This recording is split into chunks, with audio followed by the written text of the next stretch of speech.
डोरा केक्स बनाने के लिए हमने लिया है 1 कप मैदा, 1 टेबलस्पून शहद, 2 से 3 टेबलस्पून कंडेंस मिल्क, 2 चम्मच पिसी हुई चीनी, आधा चम्मच वैनिला एसेंस, आधा चम्मच बेकिंग सोडा और 3/4 कप दूध।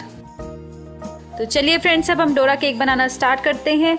डोरा केक बनाने के लिए हमें सबसे पहले मैदा का घोल बनाना है। तो हम लेते हैं एक बर्तन और इसमें हम डालते हैं 1 कप मैदा और पिसी हुई चीनी भी डाल देते हैं और इसमें हम अब बेकिंग सोडा भी डाल देंगे।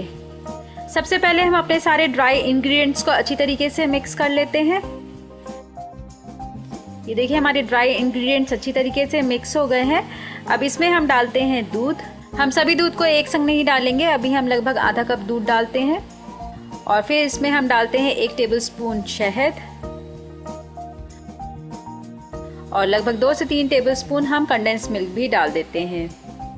हमने पिसी हुई चीनी का भी इस्तेमाल किया है, तो इस बात को ध्यान में रखते हुए ही हम कंडेंस मिल्क का इस्तेमाल करेंगे। और अब इसमें वैनिला फ्लेवर देने के लिए हम इसमें डालते हैं वैनिला एसेंस और अब हम सभी को अच्छी तरीके से मिक्स कर लेते हैं। थोड़ा सा मिक्स करने के बाद हम देखेंगे कि हमारा जो बैटर है वो थोड़ा सा थिक है, तो इसमें हम ज़रूरत के अनुसार फिर से दूध डाल देते हैं। तो हमने यहाँ पे टोटल लगभग 3/4 कप दूध का इस्तेमाल किया है और इसे हम अच्छी तरीके से फिर से मिक्स कर लेंगे।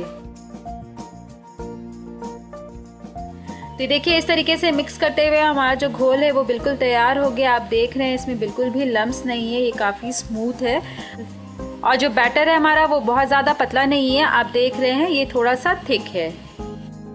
तो इस तरीके से हमारा घोल पैनकेक्स बनाने के लिए बिल्कुल तैयार है। अब चलिए हम एक एक करके पैनकेक्स बनाना स्टार्ट करते हैं। पैनकेक बनाने के लिए हम लेते हैं एक नॉनस्टिक पैन और इसे हम मीडियम फ्लेम पर रखकर हल्का गर्म कर लेते हैं। पैन को स्मूथ करने के लिए हम इसके ऊपर थोड़ा सा ऑयल डालकर इसे अच्छी तरीके से ग्रीस कर देते हैं और जो एक्सेस ऑयल है इसे हम टिश्यू पेपर से अच्छी तरीके से पोंछ देंगे। तो इस तरीके से हमारा पैन भी बिल्कुल तैयार हो गया है और अच्छी तरीके से गर्म हो गया है। और अब इसमें हम डालते हैं लगभग 1/3 कप घोल। घोल को हमें चम्मच से फैलाना नहीं है, वो धीरे धीरे अपने आप ही पैन में फैल जाएगा।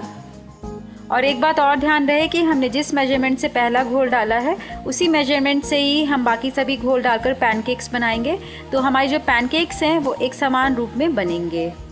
अब हम लो फ्लेम पर रखकर पैनकेक को लगभग 1 से 1.5 मिनट तक सेकेंगे। 1.5 मिनट के बाद हम देखेंगे कि पैनकेक के ऊपरी पार्ट पर बबल्स दिखाई दे रहे हैं, तो इसी समय हम पैनकेक को पलट देते हैं और दूसरी तरफ से भी इसे हम कुछ सेकंड्स के लिए सेक लेंगे। यदि आपका पैन साइज में बड़ा है तो आप चाहें तो एक बार में 2 पैनकेक्स भी बना सकते हैं। तो ये देखिए पैनकेक्स नीचे की तरफ से अच्छी तरीके से सिक गया है। अब चलिए इसे हम पैन से बाहर निकालते हैं और सेम यही तरीके से हम बाकी बचे हुए घोल के भी पैनकेक्स बना लेंगे। तो हमने वही सेम तरीके से सेम मेजरमेंट से ही हम घोल डालेंगे जिससे कि हमारे पैनकेक्स एक बराबर के बने और हम तब तक वेट करेंगे जब तक कि ऊपर के पार्ट में बबल्स ना आने लगे। ये देखिए हमारे बबल्स फॉर्म हो गए हैं। अब इसी समय हम इसे पलट कर दूसरी तरफ से भी सेक लेते हैं। तो इस तरीके से देखिए हमारे सभी पैनकेक्स बनकर तैयार हैं। अब इसकी हमें स्टफिंग करनी है, तो स्टफिंग करने से पहले इसे हम थोड़ा सा ठंडा होने के लिए रख देते हैं। पैनकेक्स हमारे ठंडे हो गए हैं। अब चलिए हम डोरा केक बनाना स्टार्ट करते हैं।